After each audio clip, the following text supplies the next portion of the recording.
ГСП онлайн. Городские новости сейчас. В Ухте состоится бой за звание чемпиона мира по боксу. Защищать титул предстоит Андрею Богданову из Пскова. Мужчина завоевал пояс в ноябре. По требованиям отстаивать его придется каждые 3 месяца. Нынешний оппонент Корнелиус Лок из американского города Детройт. Накануне с ним подписали контракт. Общие затраты на его приезд обойдутся примерно в 1 000 000 рублей. Это не только зарплата Лока, но и авиабилеты и стоимость работы 2 тренеров. А на радость ухтинским мальчишкам Андрей Богданов приедет за 2 недели до назначенных боев. Боксер, у него левша, вот этот американец.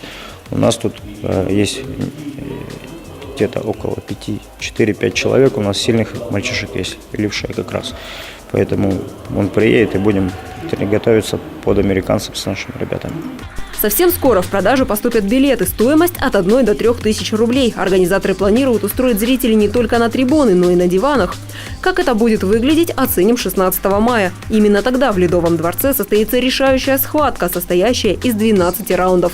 Приятный бонус. За день до этого в ТРЦ «Ярмарка» состоится взвешивание спортсменов, а также пресс-конференция. На это будет отведено 2 часа.